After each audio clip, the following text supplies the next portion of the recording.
saya sebagai salah satu pemain game lah ke CEO-nya kan 3,4 juta kekecilan nih Pak gitu. Apakah legal? Pemain namanya Donkey dan Aura. Ini mencapai lebih dari 1 juta orang yang menonton secara live.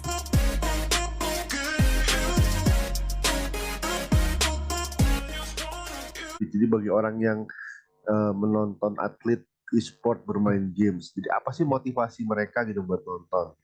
Oke, jadi kalau dari pengalaman saya pribadi dan dia digabung ya dengan pengetahuan sesama penikmat e-sports lainnya, kan saya banyak juga ngobrol dengan teman-teman waktu lagi nonton pertandingan e-sports gitu ya, baik itu Hmm. online maupun offline kayak gitu ya. Nah, kami menyebutkan bahwa beberapa faktor yang paling dominan dalam menjadi motivasi kami untuk menonton seorang atlet e-sports bermain game. Nah, ini kan berarti kalau dari pertanyaannya berarti adalah pemain e-sports yang bermain game atau Hmm. streaming berarti ya, Pak ya. Hmm. Betul ya Pak ya, seperti itu ya Pak Ya, ya. betul betul. Nah, dalam hal ini mereka yang sedang melakukan streaming gitu ya, diantaranya mendapatkan ilmu dan strategi baru dalam bermain game, terus entertainment dari humor dan kelakuan si streamernya, atau Hmm. juga humor dari bacotan kita-kita antar penonton juga gitu biasanya, Hmm. karena memang banyak momen lucunya. Dan yang ketiga biasanya mensupport player favorit agar mereka makin sejahtera lah kayak gitu ya. Hmm. Soalnya Oke, ya jadi memang banyak faktor sih sebenarnya selain itu, cuman ya intinya oke. tiga hal itu.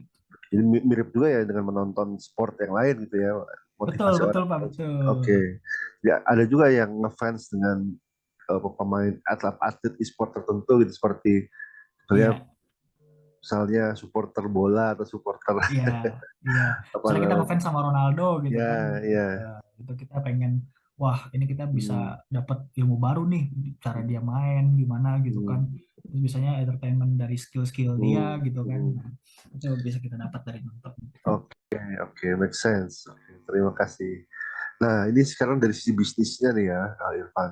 Oke, Kalau bagi penerbit games nih yang menjadi iya, ajang e-sport, misalnya seperti Mobile Legends yang sedang diteliti oleh Irfan, iya sebetulnya Pak. bagaimana mereka bisa mendapatkan uang dari kompetisi e-sport ini?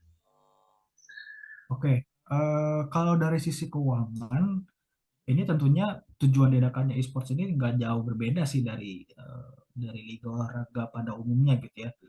Salah satunya ya untuk mempromosikan game dan dari apa ya, dari pengembangnya ini agar semakin dikenal banyak orang gitu ya. Nah, kemudian e-sport juga bisa dijadikan sebagai sponsor atau iklan dari produk tertentu gitu ya, atau sebagai platform dari sponsor tersebut, seperti iklan olahraga pada umumnya kayak gitu. Nah, akan Hmm. tetapi jika kita melihat dari segi pemainnya sendiri, tujuan diadakannya e-sports yaitu untuk turut meramaikan serta mempertahankan ya minat para player dari game yang mereka ikuti. Nah, Hmm. biasanya apalagi kalau game-game itu kan ada rise and fall-nya lah kayak gitu ya kebanyakan ya. Nah, kalau misalnya sebuah game nggak bisa memaintain kesuksesannya, nah dia nanti fase falling down-nya itu bakal lebih cepat biasanya kayak gitu. Banyak udah terjadi dari game-game yang di Play Store kayak gitu yang kayak gitu ya, Hmm. naiknya cepet turunnya juga cepet kayak gitu. Nah, jadi e-sports ini salah satu apa ya, salah satu media lah untuk sebuah game tetap berada di ingatan para pemainnya dan tetap untuk eksis di industri ini kayak gitu. Oke. Seperti itu, Pak.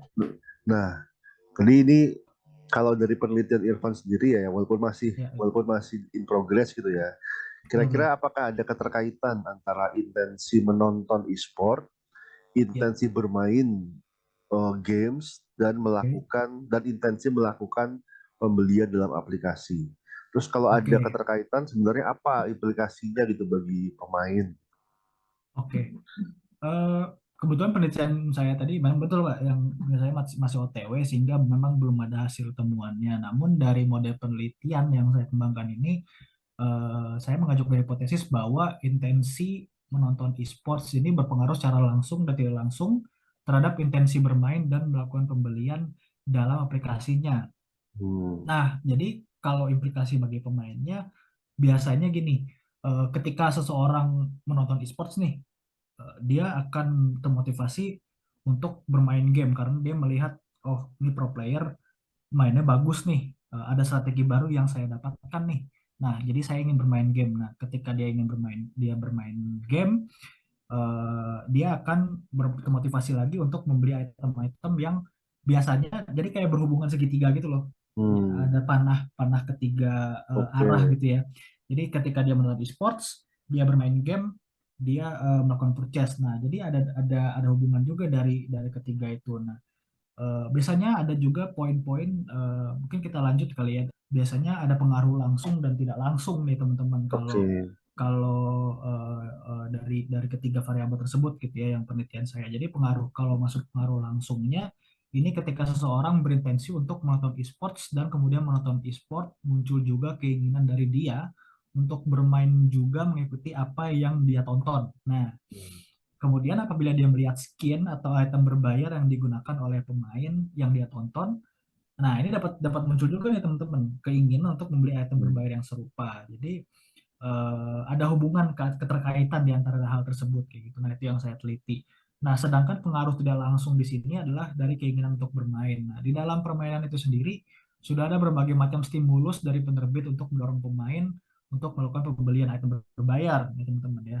Sehingga kita menonton e-sport membuat penonton ingin bermain games yang sama, maka ada potensi penonton yang ikut bermain tersebut terpengaruh nih oleh stimulus yang ada di dalam game tersebut dan akhirnya melakukan pembelian item berbayar dalam game kayak gitu. Nah, Oke. memang banyak banyak nih upaya-upaya dari ya Hmm. pemasaran sih sebenarnya ya, Hmm. marketing dari Oke. apa namanya dari Ya. developernya kayak gitu. Oke. Jadi ujung-ujungnya gimana caranya orang bayar Ya, spend spend money di dalam betul, games gitu ya. betul cuan, betul Pak. Intinya Oke. cuan gitu Pak. Oke.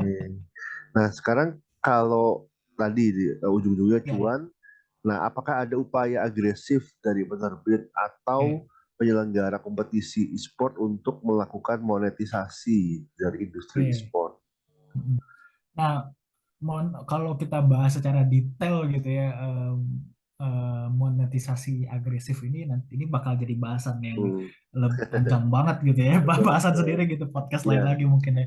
Nah, mungkin secara singkat aja kali Pak ya. Hmm. Nah, jadi penyelenggaraan kompetisi e-sport ini kan pasti ujung-ujungnya ya tadi yang saya bilang cuan gitu ya, karena Hmm. nilai hadiah dan jumlah penonton yang cukup fantastis, pasti ada upaya untuk menghasilkan uang sebanyak-banyaknya dari pihak-pihak yang terlibat kayak gitu. Nah, si penerbit games ini mempromosikan gamesnya kepada penonton dan mendorong pembelian dalam aplikasi. Nah, semakin banyak yang menonton e-sport, maka semakin banyak juga potensi bermain dari si pemainnya ini. Nah, pemain yang melakukan pembelian juga akan semakin banyak di dalam aplikasinya. Nah, penyelenggara kompetisi ini juga ingin kompetisi yang seru gitu ya, pastilah, yang dapat menarik penonton sebanyak-banyaknya dan mendapat pendapatan dari iklan dan sponsorship juga yang sebesar-besarnya. Hmm. Nah, tim esports ini juga ingin memenangkan kompetisi dan mendapatkan uang hadiah yang fantastis. Kemudian setelah menang, nah, ini bisa jadi mendapatkan kontrak dengan sponsor untuk mengendorse produk tertentu di kemudian hari Hmm. gitu. Itu sih Pak Oke, mungkin untuk monetisasinya. oke.